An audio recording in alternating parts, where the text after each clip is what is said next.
앨론 찬양대의 찬양을 우리 하나님께서 기뻐 받으신 줄로 믿습니다. 예배에 나오신 모든 성도님들 주님의 이름으로 환영합니다. 저희가 읽은 본문 말씀은 하나님께서 우리를 위하신다는 말씀이 반복해서 나오고 있습니다. 31절에도 하나님이 우리를 위하시면, 또 32절에도 우리 모든 사람을 위하여 내주신 이가 그렇게 말씀하고, 또 34절에 우리를 위하여 간구하시는 자신이라. 그래서 제목을 우리를 위하심이라고 잡았습니다. 자기를 위해 줄 사람이 있는 사람은 참 행복한 사람입니다. 서로를 위할 줄 아는 사회가 행복한 사회입니다. 하나님이 우리를 위하시는 교회는 참 행복한 모임이라고 할 것입니다. 내가 나를 위할 수도 있을 것입니다. 내가 내 육신의 안위를 위할 수도 있겠지만, 그러나 내가 공경에 빠질 때에는 내가 스스로 해결하지 못합니다. 부모가 자녀를 위하는 가정이 행복한 보금자리입니다. 자녀가 공경에 빠지더라도 자녀를 위하는 부모가 있을 때 소망이 있습니다. 얼마 전에도 그 미국에서 인종차별이 다시 불거졌는데, 그때 백인들, 프린스턴 신학생들이 나와서 인종차별에 저항했습니다. 충격 완화의 역할을 잘 감당했습니다. 하나님께서 우리를 위하실 때에는 더욱 그런 효과가 나타날 것입니다. 최근 그 마틴 루터킹 목사님에 대한 영화가 제작이 되었는데, 그 피해 일요일이라는 그런 그 흑인들이 억압당하던 그런 그 사건이 있은 뒤 8일 만에 미국 당시 대통령이었던 린던 존슨 대통령이 연설한 내용이 나옵니다.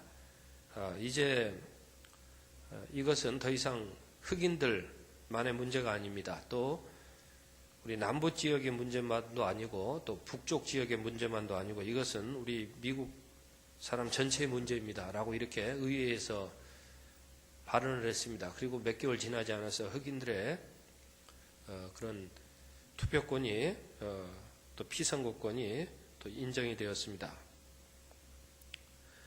누군가 이 위하는 사람이 있다는 것 참 행복의 필수 조건인데, 하나님께서 우리를 위하시는 것이야말로 그러한 요건을 충족시키는 복이 되겠습니다. 어떤 부부가 행복합니까? 배우자가 힘들고 어려울 때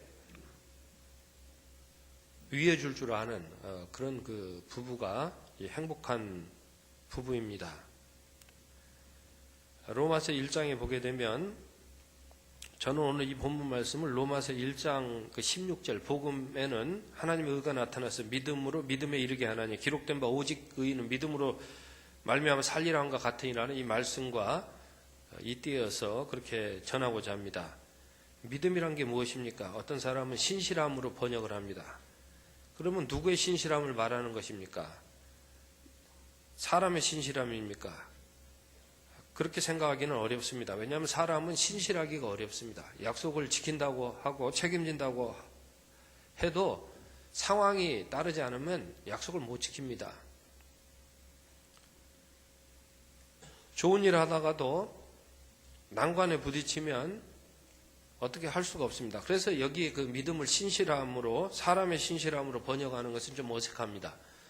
또 하나님의 신실함이라고 할 때에도 하나님은 당연히 신실하시지 그것을 믿음이라고 이렇게 말하면 되겠는가, 또 그런 어색함에 빠질 수가 있습니다. 그래서 이 믿음이라고 하는 것은 하나님이 신실하게 우리를 위하시는 것을 보면서 우리가 이 가지게 되는 그 믿음이다, 이렇게 풀이하는 것이 짜임새 있는 그런 뜻풀이가 되겠습니다. 그럼 믿음이라는 것은 신실하신 하나님을 보면서 우리가 가지게 되는 그 성령의 선물로서의 그런 믿음이다, 그렇게 생각할 수 있겠습니다.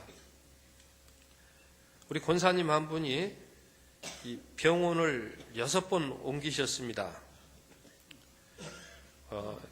그때마다 그 우리 천성교회의 성도님들이 참 가서 위로해 주시고 함께 해 주셨습니다. 우리 전성교회가 참 의리 있는 교회라고 그렇게 생각을 합니다. 그런데 중간에 한 번도 오지 않았던 사람이 중간에 한번 딱 끼어들어가지고 자기가 마치 뭐 다 돌본 것처럼 그렇게 말한다고 한다면 아마 어처구니가 없을 겁니다. 그런데 또 우리가 그렇게 이 병원에 찾아간다고 한들 매일 찾아갈 수 있는 것도 아닐 것입니다.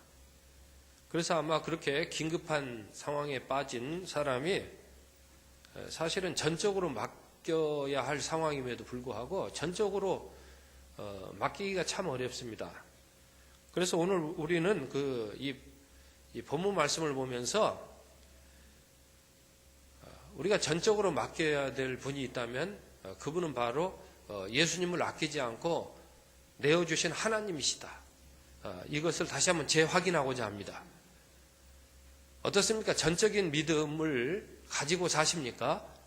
전적으로 모든 것을 맡기고 사십니까?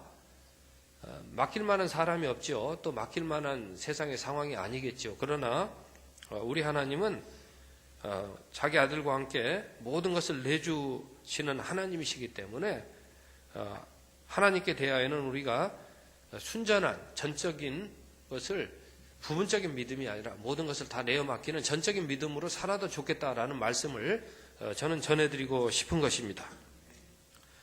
하나님께서는 우리가 잘 안 되도록 그렇게 우리를 놓아두시는 법이 없습니다. 우리를 위하여서 우리가 잘 되도록 그렇게 늘 돌보아 주시는 그런 하나님이 되십니다. 그 하나님께서는 오늘 우리에게 믿음이라는 그릇을 성령을 통하여 선물로 전해 주셨습니다. 그래서 저는 믿음은 우리 영혼에 하나님의 은총과 사랑을 담는 그릇이라고 생각을 해보았습니다. 이 그릇이 별것 아닌 것 같아도 그릇이 있는 것과 없는 게 차이가 많이 납니다. 그릇이 없으면 뭐 먹으려면 아주 힘이 듭니다. 숟가락 하나만 없어도요, 그 숟가락이 별것 아닌 것 같아도 없으면 굉장히 불편합니다. 이게 손으로 떠먹기도 그렇고요. 젓가락이 그 별것 아닌 것 같아도 없으면 얼마나 그 불편한지 모르겠습니다. 저는 아직도 작년 그 사순절 때에 고난을 깊이 생각하라 그런 컵을 다 나누어 드렸지 않습니까? 그 컵에는 이 고난을 담으라는 뜻 같아요. 고난, 주님의 고난의 의미를 잘 담아서 그 컵을 이 선물로 우리가 다 받았습니다. 얼마 전에는 제가 권사회에서 또 그릇을 받았습니다. 그릇을 선물로 받았어요. 그런데 이 그릇을 어떻게 사용하십니까? 이 밥 먹는 그릇이잖아요. 그럼 밥을 먹으려면 이 그릇이 깨끗해야 됩니다. 그릇 한 켠에 먹다 남은 음식 찌꺼기가 이렇게 남아 있으면 어떻습니까? 거기에다가 밥을 또 퍼가지고 이렇게 먹습니까? 죄수들이나 그렇게 합니다. 요즘은 죄수들도 그렇게 안 해요. 요즘은 감옥에 있는 사람들도 그 닦아서 밥을 주지, 거기 한 켠에 이렇게 먹다 남은 것이라든지 또 오물 같은 게 있는 채로 거기에다가 다시 밥을 퍼서 주는 법은 없을 것입니다. 제가 무슨 얘기를 드리냐면은 이 그릇이라는 건 깨끗하게 씻겨야 거기에 새로운 밥을 담을 수 있다는 것입니다. 만약에 그 그릇에 내 의로움이 담겨 있다, 거기에 내 자랑이 담겨 있다, 그렇게 생각할 때는 사람의 행위라고 하는 것이 완벽하지가 못합니다. 그럴 때 그것을 그대로 놓고 하나님의 사랑과 은혜를 담아가지고 우리가 그것을 받아들여야 되느냐 하는 그런 그 과제라는 것입니다. 어떻게 하시겠습니까? 그럴 때에 내 인간적인 그 완벽하지 않은 때가 묻은 그런 행동, 내 의로움, 내 자랑을 그대로 놓고 그것을 온전한 순전한 믿음의 그릇이라고 말할 수 있겠습니까? 그렇지 않습니다. 오늘 성령님께서는 우리가 하나님께서 전적으로 우리를 위하시는 하나님인 것을 우리가 순전한 믿음으로 받기를 원하십니다. 그러니까 우리의 믿음의 그릇이 깨끗하게 성령으로 깨끗하게 그렇게 되어서 우리가 그 그릇에 주님의 사랑을 전적으로 담아내기를 원하신다는 그런 말씀을 저는 드리는 것입니다. 아브라함이 가졌던 믿음이 바로 그처럼 순전한 믿음이었습니다. 아브라함은 전적으로 하나님을 믿게 되었습니다. 그러니까 거기에 자기 어떠한 인간적인 의로움을 담지 않았다. 자기 행위의 자랑을 담지 않았다라고 하는 것이 그 아브라함이 보여주었던 믿음의 순전한 특성이 되겠습니다. 교회 나오면서도 그래요. 나 다 믿지 못하겠다. 나는 일부만 믿겠다. 이렇게 말하는 것 자체가 사실은 불신의 생각에서 벗어나지 못하는 것이죠. 왜냐하면 세상을 쳐다보십시오. 못 믿을 것 투성입니다. 이게 내가 전적으로 믿다가 상황이 바뀌면은 일이 틀어져 버려요. 그러니까 이 전적으로 믿을 수가 없습니다. 사람에게 알게 모르게 불신이라고 표현하기는 좀 그렇지만은 전적으로 믿을 수 없다라는 그런 생각이 팽배해져 버립니다.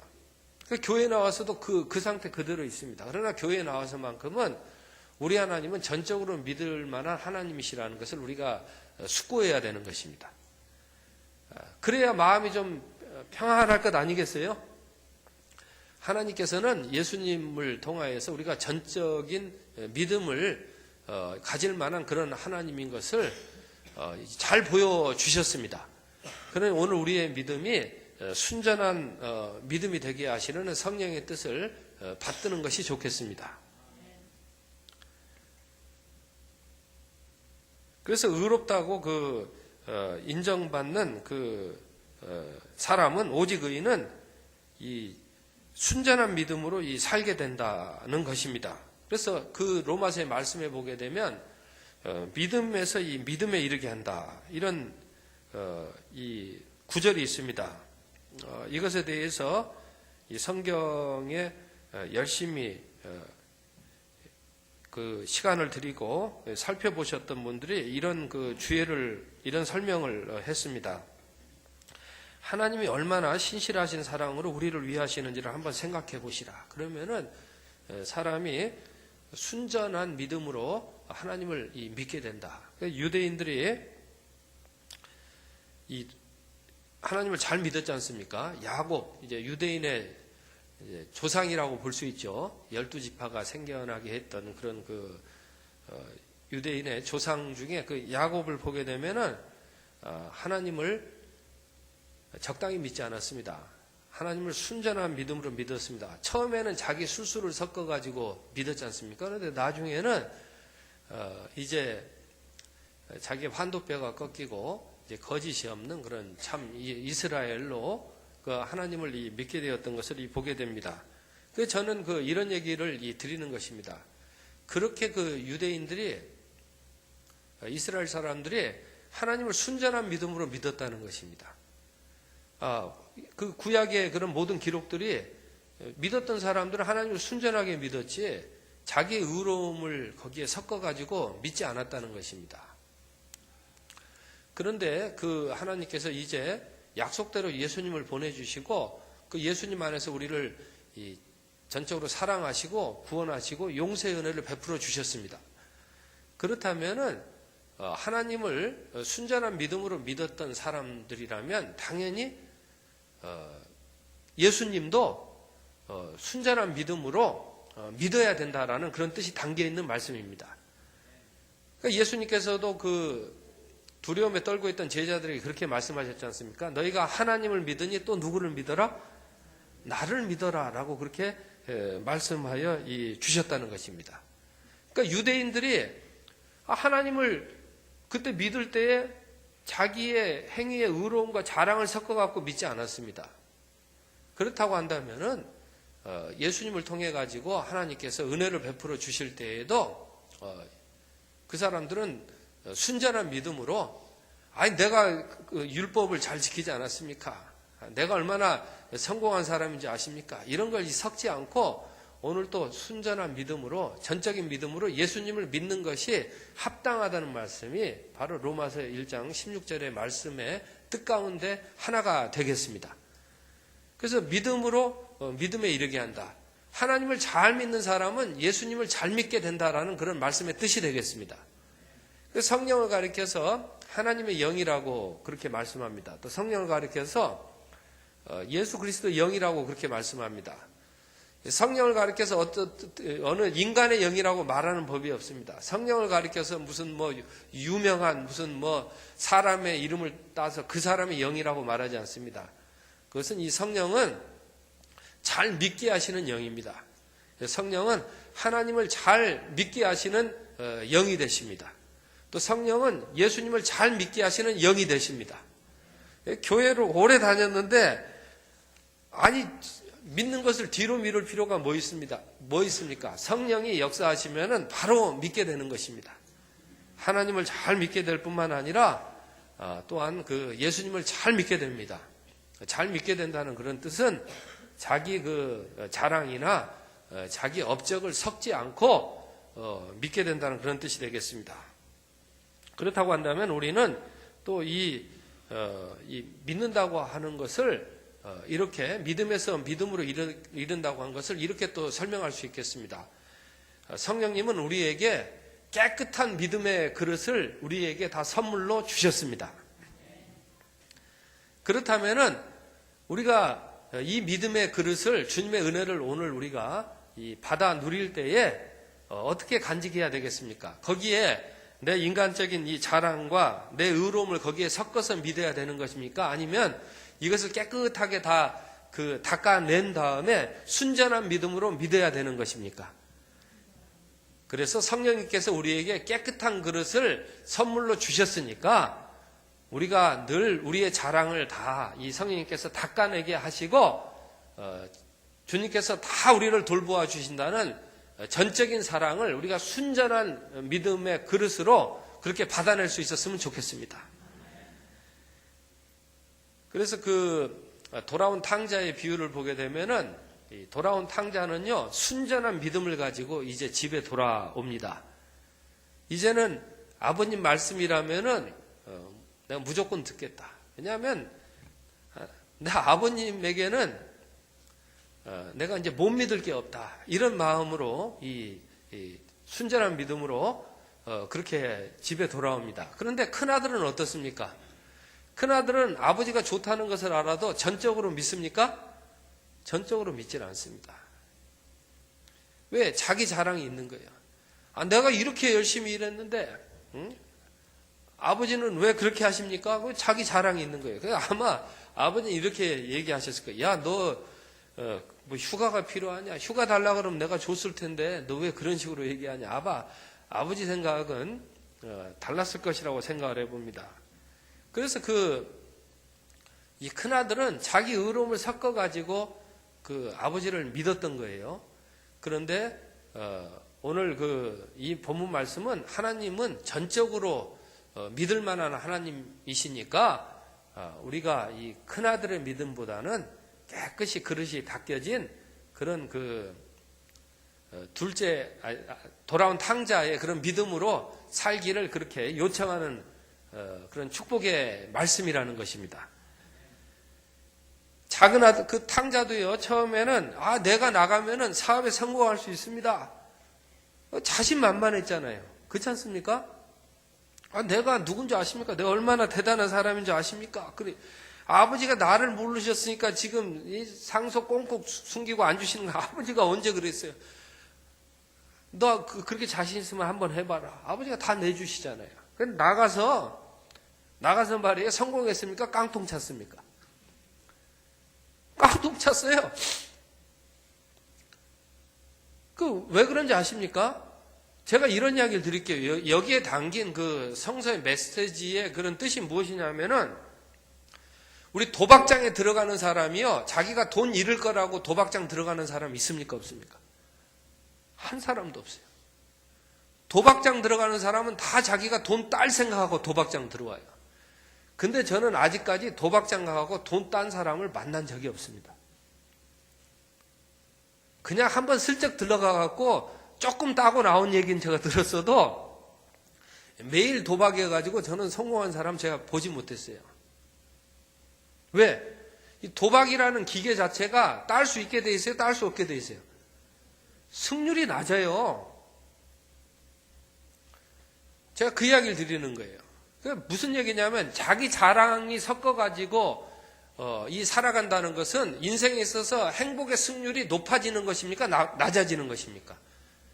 인생이 잘 되고 행복하게 되는 이 승률이 낮아지고 패할 확률이 높아지게 되는 것이 자기 의로움과 자기 확신이라는 것을 다시 한번 우리가 생각할 수 있었으면 좋겠습니다.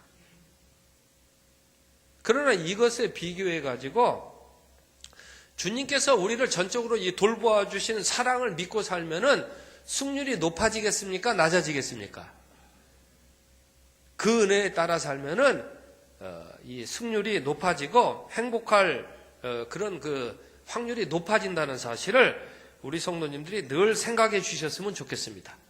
그러니까 우리가 우리의 그 선물로 주신 믿음의 그릇을 깨끗하게 거기에 내 자랑이나 이런 생각들, 내 확신 같은 거 이렇게 잘 깨끗하게 닦아가지고 순전한 믿음으로 그렇게 살아나가는 것이 귀한 이 복이라는 것입니다.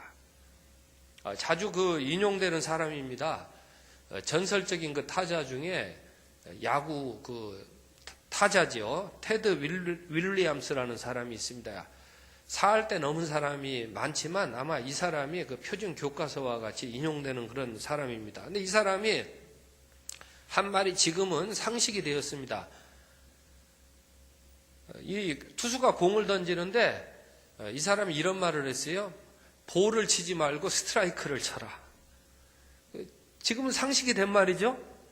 볼은 어떤 게 볼이에요? 이 스트라이크 존에 들어오지 않는 볼이 볼이잖아요.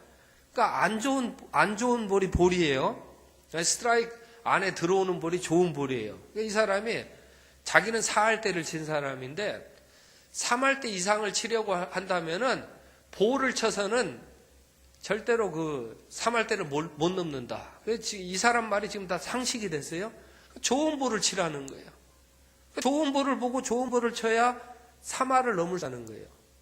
나쁜 볼을 손대면 이 타격 자세도 흐트러지고 아무리 자기가 뭐 자기 힘을 잘 쓰고 한다 그래도 한계가 있다는 거예요.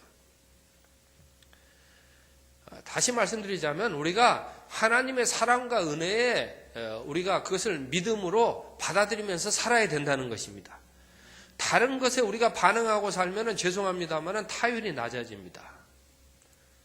이 사람이 어떤 그 예민한 감각을 가지고 있었는데 그것은 자기 그 배트에 대해서는 상당한 애착을 가졌어요. 그래서 자기 배트가 이 보통의 배트보다 아마 몇 그램 더 무거운 걸 사용했다 그래요. 자기는 딱 만지면 안 돼요. 얼마나 훈련을 맨날 잡고 이 배트를 가지고 연습을 했는지 모릅니다. 이 사람이 연습 벌레인데 그러니까 배트만 딱 잡으면 아 이게 나한테 맞는 배트인지 아닌지를 안다는 거예요. 조금 더 몇 그램 더 나가야 된대요. 그리고 거기를 딱 잡으면은 예민한 감각이 느껴지는데 그게 1인치에 5,000분의 1이라 그래요. 1인치가 2.54cm잖아요.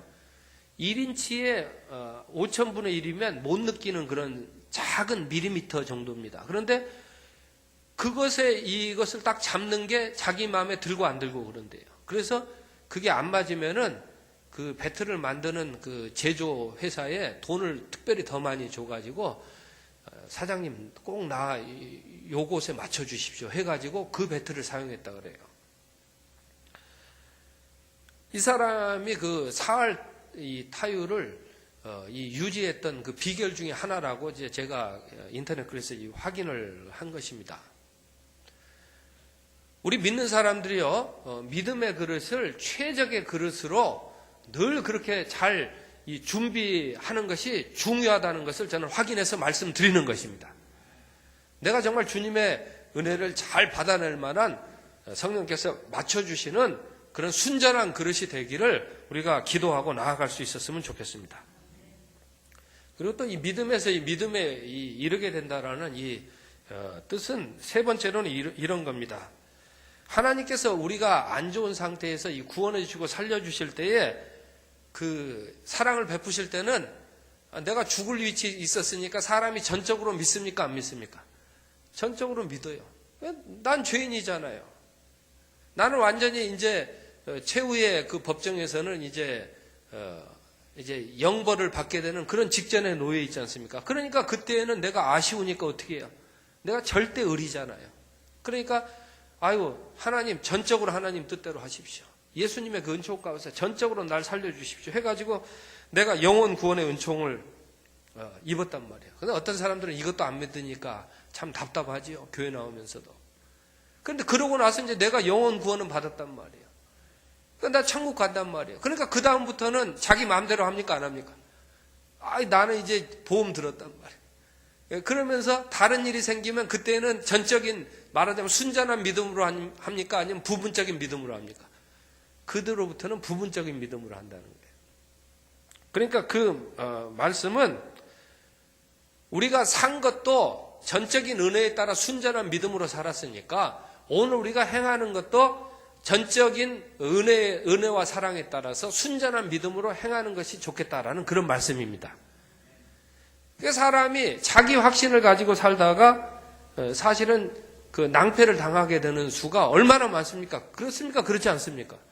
실제로 그렇습니다. 제가 구체적인 예는 드리지 않겠습니다. 우리가 하나님의 사랑을 다 안다고 하지만은 오늘 또 우리가 하나님의 사랑을 다 안다고 단정지어서는 안 되고 그 하나님의 사랑이 얼마나 크고 넓은지를 우리가 기대하면서 전적인 믿음으로 그렇게 살아나갈 수 있었으면 좋겠습니다. 모세가 그 10가지 재앙을 보면서 모세가 달라진 면이 하나 있는데 믿음이라는 것은 순전한 믿음으로 받아야 되는 것이구나 하는 것을 모세가 아마 잘 훈련받았을 것입니다. 그래서 재앙이 하나하나씩 될 때마다 믿음이 강화되고 믿음이 더 순도 높은 믿음으로 순전한 믿음으로 그렇게 단련되었던 것을 보게 됩니다. 그리고 10번째 재앙에 이르렀을 때에는 얼마나 순전한 믿음이 되었습니까?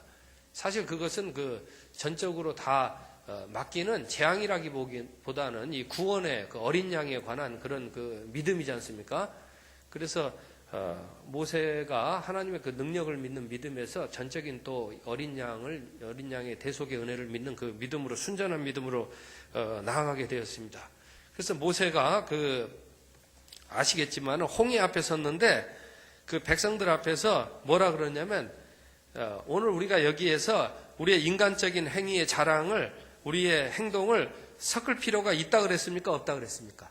없다 그랬습니다. 오늘 하나님께서 전적인 구원의 은총을 이 자리에서 베푸실 거니까 너희는 가만히 있으라 그랬습니다. 오늘 우리가 그런 믿음으로 일 하나하나를 이렇게 해나간다면 얼마나 이 행복한 삶이 되겠습니까? 하는 저는 말씀을 드리는 것입니다. 그런데 그런 모세도 한번 실수했던 적이 있어요. 그 무리바 사건 아시지 않습니까? 그 백성들이 워낙 화가 나게 하니까 그날만큼은 모세가 막 반석을 치면서 뭐라 그러냐면 우리가 너희를 위하여 물을 내랴 그랬어요. 그런데 그때도 모세는 뭐라고 말을 했어야 되냐면 물을 내시는 분이 누구예요? 하나님이시니까. 오늘도 하나님이 너희를 위하여 물을 내시리라 이렇게 말했어야 됩니다. 그런데 하나님께서 이것을 기록하신 뜻이 있다고 생각합니다. 이게 모세를 비난하라고 한 말 같지는 않아요. 왜냐하면 모세는 참 온유한 정말 대단한 그런 신앙의 선배님이십니다. 참 엄청난 분이십니다. 이 모세를 흠잡으라고 그렇게 그것을 기록했다고 저는 생각하지 않습니다. 우리가 순전한 믿음으로 살았으니까 순전한 믿음으로 행하라고 주신 말씀이라고 생각합니다. 기도하겠습니다. 사랑의 아버지 하나님, 순전한 믿음으로 전적인 하나님의 사랑을 받아 누리게 하옵소서. 예수님의 이름으로 기도합니다.